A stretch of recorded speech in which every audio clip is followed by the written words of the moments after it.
आज की top headlines कुछ इस प्रकार है। अर्जेंटीन को तेजस बेचने के भारत के प्रयास में ब्रेकथ्रू अपेक्षित। वियतनाम भारत के कोचीन शिपयार्ड लिमिटेड द्वारा निर्मित अगली पीढ़ी मिसाइल नौसेना में रुचि जताता है। 2030 में 7वीं कलवरी क्लास सबमरीन का रोलआउट संभावित। साफरान एरोस्पेस ने HAL के लिए शक्ति 1H1 इंजनों के लिए पूर्ण प्रौद्योगिकी स्थानांतरण प्रदान करने का निर्णय लिया है।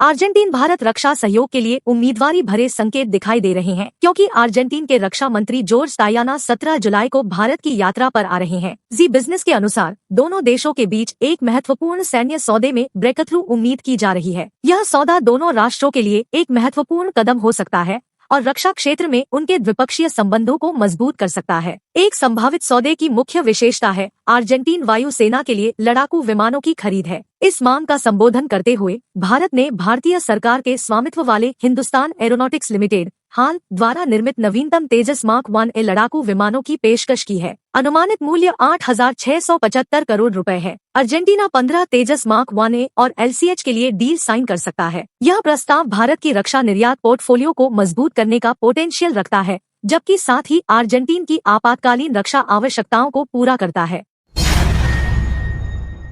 भारत अमेरिकी संयुक्त उद्यम सौदे के पश्चात फ्रांस के विमानन उद्योग में हिलझिल का शोर मच गया है। साफरान को भारत की AMCA कार्यक्रम में नई इंजनों के सहयोग के लिए फ्रांस और भारत के बीच चर्चाएं चल रही थी। भारतीय रक्षा मंत्रालय के कई अधिकारियों का मानना है कि जनरल इलेक्ट्रिक की सक्रियता भारत को ऐसे ट्रांसफर ऑफ टेक्नोलॉजी स्तर के अनुबंध पर विचारशील बना सकती है, जिसे साफरान को स्वीकार्य नहीं था। जनरल इलेक्ट्रिक ने भारत को अद्वितीय रूप से 80% TOT की मंजूरी दी है, जो कि इंजन को भारत में स्थानीय रूप से निर्माण करने की अनुमति देती है। यह सौदा दोनों देशों के लिए महत्वपूर्ण पहलू को आगे बढ़ा सकता है और रक्षा क्षेत्र में उनके द्विपक्षीय संबंधों को मजबूत कर सकता है।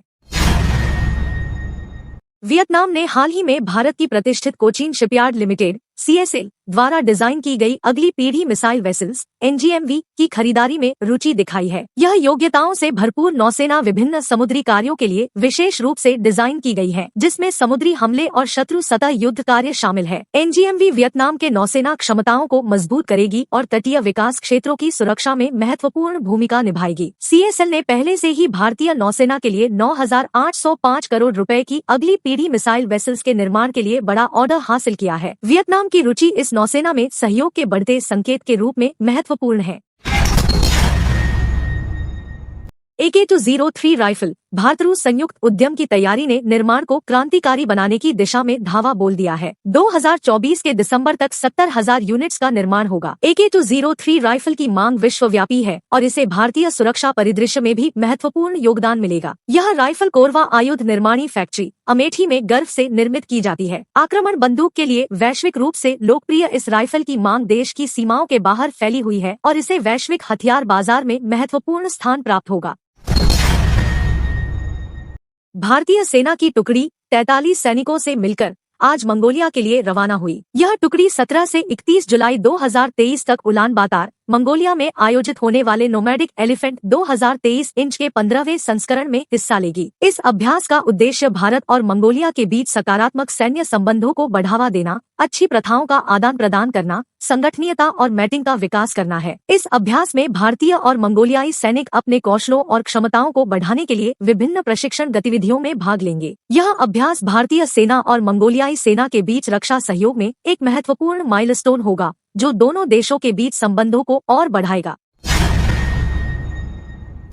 7वीं कलवरी क्लास सबमरीन का रोलआउट 2030 में होने की संभावना है। भारतीय नौसेना के लिए पहले से ही 6 कलवरी क्लास सबमरीनों के निर्माण के बाद अब Mazagon dock ship builders limited MDL 3 और सबमरीनों के निर्माण की योजना बना रही है। इन नई सबमरीनों में air independent propulsion AIP module के साथ उन्नत फीचर्स शामिल होंगे। MDL के मुताबिक 7वीं कलवरी क्लास सबमरीन का रोलआउट अनुमानित रूप से अनुबंध साइन करने के लगभग 5 से 6 वर्षों बाद होगा। पहली सबमरीन का रोलआउट 2029 में होने की उम्मीद है। AIP मॉड्यूल के अंतर्गत सभी 6 सबमरीनों को एकीकृत किया जाएगा।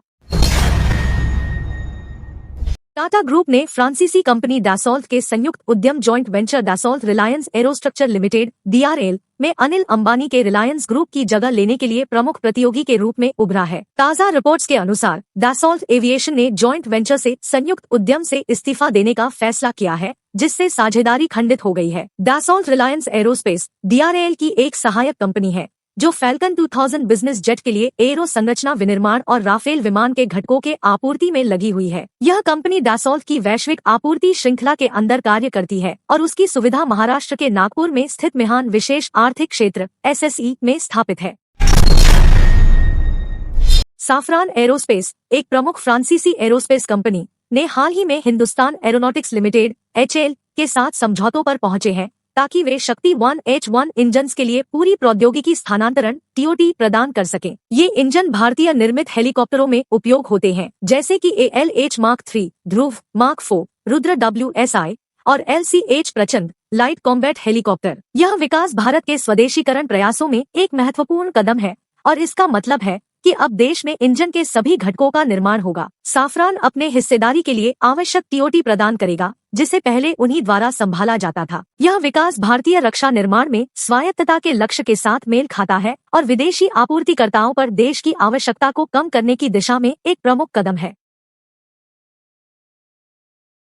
अशोक लेलैंड ने भारतीय सेना के लिए फील्ड आर्टिलरी फैट और गन टोइंग वाहन GTV 6X6 की खरीद के समेत 800 करोड़ रुपए की मूल्यांकन वाले रक्षा ठेकों के लिए जीत हासिल की है। यह रिपोर्ट इसकी पुष्टि करती है। अशोक लेलैंड की यह जीत उनकी रक्षा उद्योग में मजबूत पहचान को बढ़ावा देगी और भारतीय सेना की योग्यताओं को बढ़ावा देगी। फैट 4X4 और GTV 6X6 के प्रोक्योरमेंट के माध्यम से अशोक लेलैंड सेना को एक मजबूत और प्रभावी आर्टिलरी प्रणाली प्रदान करेगा।